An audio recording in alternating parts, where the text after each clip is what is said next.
Welcome. This is a special episode. I'm going to recap 1971, give you some stats, and my favorite 10 films from 1971. I actually kind of finished 1971 a few months ago, but there were a few films that I never got to watch. I had a feeling they were going to be thrillers and not really horror films, and you know my feelings on that. And I was right. So I don't have any more 1971 videos for you, but here's a recap because I kind of wanted to wrap it up. I actually started my 1971 portion of this movie quest in October of 2020, which is over 2 years ago. It took me 2 years to watch all the horror films of 1971. It actually only took me about 9 months to do 1970, but it took 2 years or more to do 1971. And that's because 1971 had 77 accessible horror films. So I watched 77 horror films and dozens of thrillers that don't count. So out of 77 films, we're going to talk about where they came from real quick.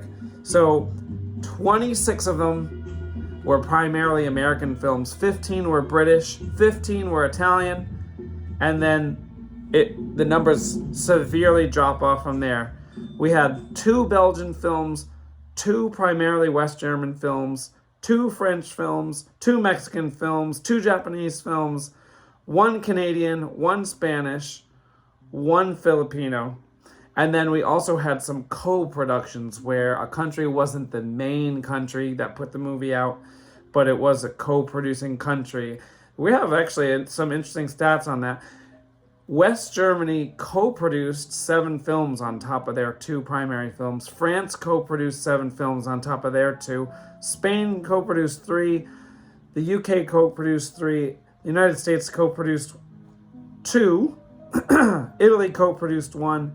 And then some countries that I didn't mention yet get co-production credits, including Yugoslavia, Czechoslovakia, Monaco, however you say that, Austria, Switzerland, and Ireland. Okay, so those are the only countries that put out any kind of horror content in 1971.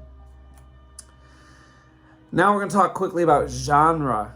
All right, just like 1970, the most popular subgenre of horror was the vampire subgenre. We had 14 vampire films in 1971. We also had 10 gialli that were definitely horror, plus probably another dozen gialli that I considered to be thriller mysteries and not horror because they weren't that violent.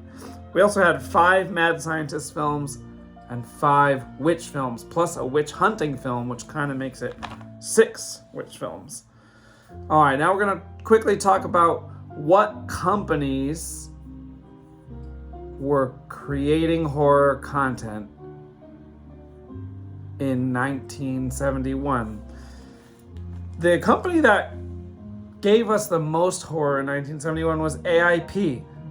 AIP gave us 3 American films plus a few British films, plus they distributed 6 foreign horror films to the American audiences of 1971. On top of that, we have 5 MGM films, 5 EMI films, and actually some of those were MGM, EMI, and some of them were not. So some were together, some were separate.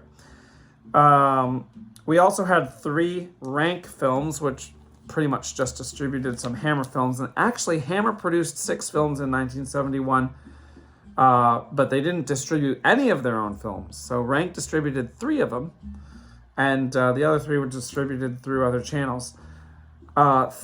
Out of the 77 horror films in 1971, only 3 were made in Hollywood by major studio films.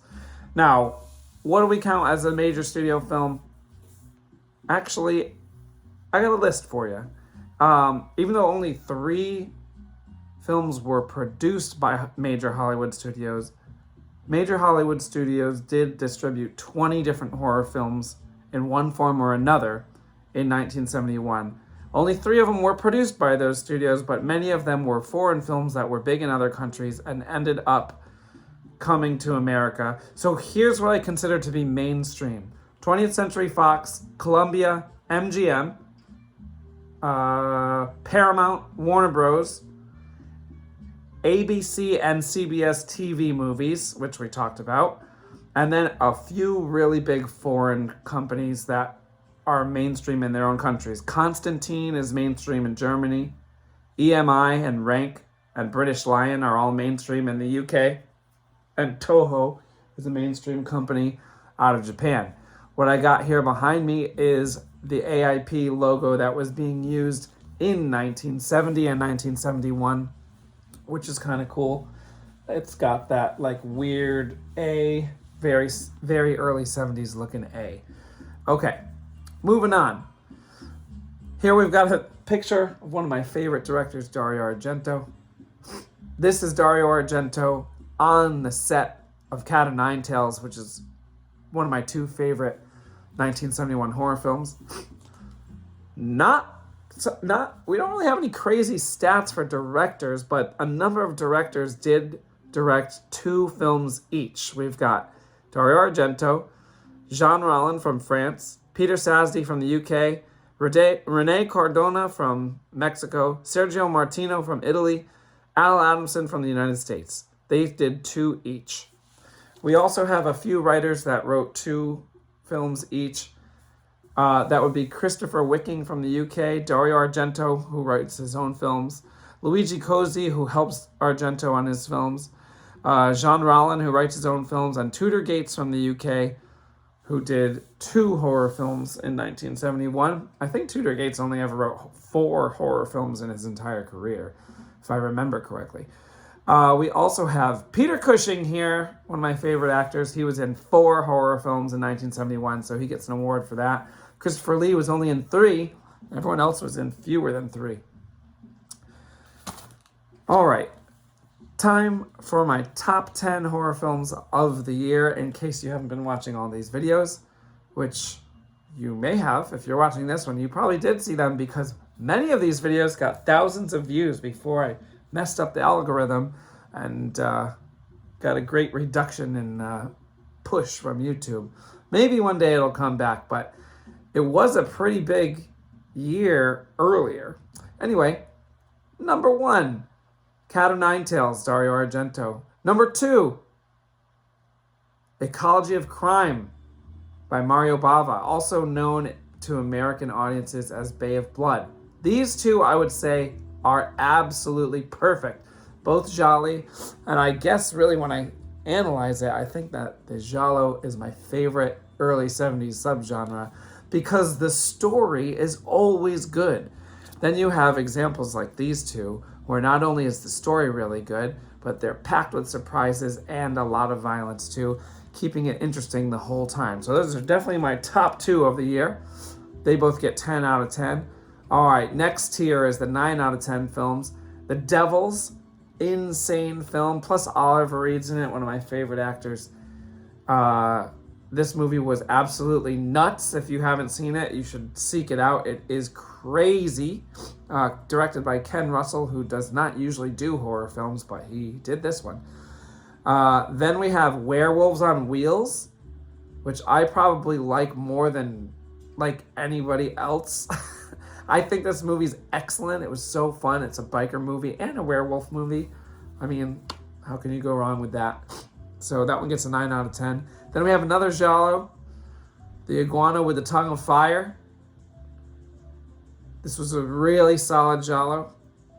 Okay, then I also picked Countess Dracula, my favorite Hammer film of the year. Actually, not a vampire film. If we counted this, that would be 15 vampire films. Or did I say 15? Actually, if we counted this, it would be, 15. So, Countess Dracula was about a woman who took the blood from other women, but she did not drink it. That one was really good. Ingrid Pitt was the Countess. Then I picked this one. This is another film similar to Werewolves on Wheels. I am probably holding this film in much higher regard than many others would. This is Sometimes Aunt Martha Does Dreadful Things. Ultra indie, Miami-based film. Super bizarre and super good. Bizarre and coherent at the same time, which is rare. That one was really good. And then, I don't know why this picture's so small. Satan's Skin. This movie's been getting more traction lately because there's been a slight surge in interest in folk horror, which is kind of random. People are starting to pay it. I guess not random, because I guess we had Midsummer kind of get people paying attention to folk horror. Satan's Skin is really good, known to American audiences as The Blood on Satan's Claw. This movie is so good and sticks way out amongst those others. This movie feels like it was filmed in the 1700s. That doesn't make sense because there was no film in the 1700s, but unlike many other period pieces that feel like actors are just dressing up in costumes, this one feels legit. Like, it feels like somebody handmade all the costumes. It looks like no incandescent lighting was used in the whole movie. It's all either sunlight or candlelight. Oh, this movie's so good. I actually feel like watching it again. All right, so that was Satan's Skin. That one should probably be higher on my list, really. And then we have another giallo, The Scorpion's Tail, Sergio Martino, not Sergio Leone. Sergio Martino, really solid giallo. Of course, we have all the animals gialli in 1971. We got Cat of Nine Tails. We've got Scorpion's Tail. We've got the Iguana with a Tongue of Fire. We had others too. There was the Black Belly of the Tarantula came out this year, and others as well. And then finally, another solid movie. Another weirdo American movie that kind of no one ever talks about this one. Simon, King of the Witches, put out by Fanfare. Fanfare did not do that many movies. Actually, Fanfare did Werewolves on Wheels also.